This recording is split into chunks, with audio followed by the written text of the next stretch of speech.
Flip Top Highlights Mande Baliw versus Batang Rebelde ka-highlight shoutout po sa mga laging nakasubaybay sa aking channel. Maraming salamat sa 617 na subscribers. Halika himayin natin ang naging laban. Ang paggamit ni Mande Baliw ng mga comedy lines sa kanyang laban ay isang epektibong paraan upang aliwin ang kanyang mga tagahanga at ang mga manonood. Ito rin ay nagbibigay sa kanya ng pagkakataon na ipakita ang kanyang kakayahang maging malikhain sa kanyang mga linya. Ang kanyang humor ay nagdadagdag ng kakaibang elemento sa laban na nagpapalakas ng kanyang rap support sa mga manonood. Samantala, ang paggamit ni Batang Rebelde ng mga teknikal na linya ay nagpapakita ng kanyang seryosohin at profesional na pananaw sa rap battles. Ang kanyang mga linya ay puno ng mga malalim na kahulugan at mga komplikadong rhymes na nagpapakita ng kanyang kahusayan bilang isang rapper. Sa tingin mo sino ang mas angat sa laban na iyon? Comment down. Sa mga nakapanood ng laban, masasabi nilang mas angat daw sa laban ang ipinakita ni Batang Rebelde, kaya ito ang all 3 rounds ni Batang Rebelde. Tara panoorin natin, heto na. Kaya kailangan ko ng water break. Nagustuhan nyo ba yung line-up? Diba, napakaswabe? Pero Arik, bibigyan kita ng tip pare. Huwag mong ibibigay silip kay Sir Deo, kundi may laplapan na namang mangyayari. Pero balita ko, tattoo artist ka daw. Kaso yung tinta mo malabo, kaya sablay ka gumawa. Huling tinatuan mo ng portrait ng baby, ilang buwan lang lumipas yung baby, tumanda. At speaking of baby, ganito itsura ng baby kapag hindi minahal ng magulang. Kasi real talk, yung mama mo, yung hatred niya sa'yo masyadong advance. Biruin mo, excited siyang ipagbuntis ka para lang maipalaglag ka kaagad. Kasi yung mama mo, aswang, manananggal, nakilalang pokpok sa inyong syudad. Manananggal, pokpok, ano tawag doon? Kalahating mababa ang lipad. Pero seryoso, laban nito sa FRBL kay Jans, nagrebat siya, ang sabi niya. Kaya ako ninakaw yung saging kasi ikaw yung nag-utos. Laban niya kay Gameboy, nagrebat din siya at ang sabi niya, ibabalik ko yung hot sauce. Kaya ako yung ninakaw kasi ikaw yung nag-utos. Wow! Nag-recycle ng rebat para lang makapuntos. Itong bobong rapper na sa pagkopya lang talented. O bakit? Yung mga ninakaw na linya mo, utos din ba yun ni Jonah sa Tryan Rems? O ano hindi?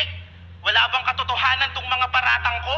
Eh, ultimo nga dati mong nakalaban, puta, ninanakawan nyo. Ninanakawan mo. Laban nito, FRBL 1-up tournament. Kalaban mo si Enem. Ang sabi niya sa'yo, ginustong magka-moves ng Dunggalo, kaso mukha kang garapata. Ay, di, mukha kang, ano nga ulit yun? Nalimutan ko eh. Ginustong magka-moves ng Dunggalo, kaso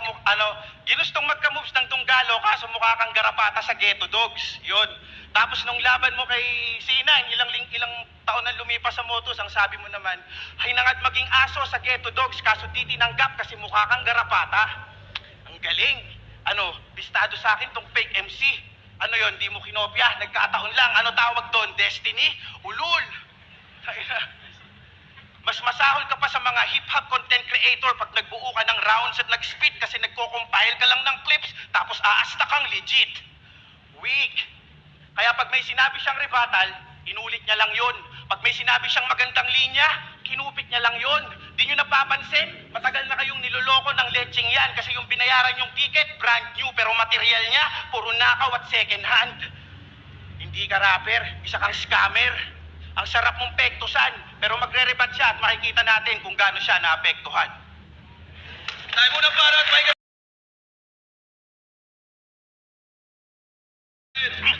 Yo, sa mga sinabi mo, hindi ako natakot. Kaya ako binoto yung Picos machine kasi at least hindi yun marunong mangurakot. Pero sa tagal ko dito, nasaksihan ko na iba't ibang uri ng pagkulata. Kaya anumang meta, punyeta, imposibleng ako ay mauga pa. Kasi kada ikot ng rounds, I will adapt sa iyong mga atake. Divine General Mahuraga. At ang tunay na pangalan niya, Nico. Kapag nasa stage, baliw. Nico, baliw? Good! Hindi, wag na natin pag-usapan.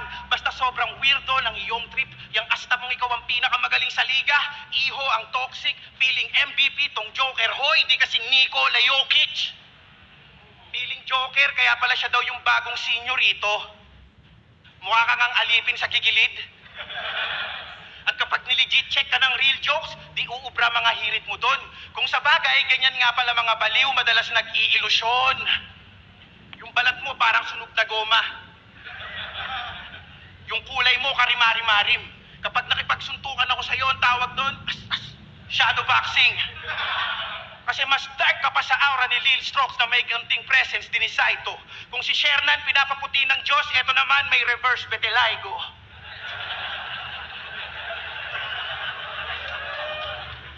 Kaya anong pinagbubuntis ka ng mama mo, na manananggal, lahat ng kadiliman sa mundo sa sinapupunan niya na ipon. Kaya nung ginender reveal ka, puta kulay black yung ribbon. Pero magre-rebat yan. Uulitin niya na naman yung, kaya ako maitim kasi ako'y proud Pinoy. Pukin ang ina mo. Pinoy maitim? Isipin nyo nga si Emilio Aguinaldo, Egoy. O kaya si Jose Rizal, Niga. Diba? Mababago yung kasaysayan dahil sa katangahan nito. Yung mga miyembro ng Katipunan magiging Katipunegro.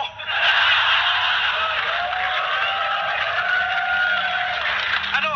Nakaka-offend ba masyado yung mga rap ko, utol? Ikaw tong maitim na komedyante pero wala kang dark humor. Anak ka ni Bentong kay Whitney Tyson. Mapangahas pero walang taglay na kamandag. Python, mas overrated ka pa sa presyo ng iPhone. Yung rounds mo, puro lang hangin. Cyclone, kung puro ka jokes, wala kang maaabot. Hindi ka rin pwedeng maging icon. Kapag nakabato at tamang lakad ka ng ilang milyadong ka lang nakakahit ng milestone. Pero sige na. Ikaw na crowd favorite. Minahal ka nila kasi naa-attract sila sa yung kengkoy na appearance. Pero kung tingin mo sapat yan, nagkakamali ka. Patunay yung laban ni Bagsik kanina na hindi lahat madadaan sa karisma.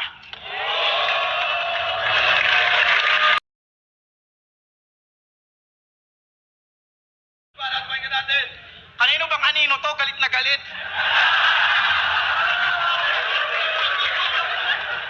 Inggit ka lang sa basketball kasi ako sa iyo ay mas better.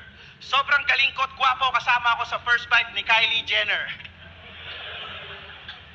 Pero round 3 na. No choice.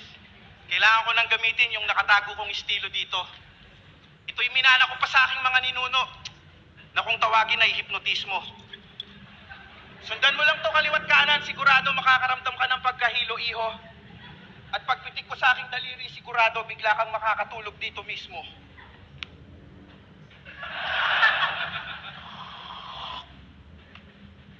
Puta ako pala yung nakatulog no? Ito'y reverse hypnotism. May pangontra si Barok. Yung round mo kasi sobrang boring, kaya ako yung inantok. At matanong kita, Bugok, sure ka ba na lalaki ka?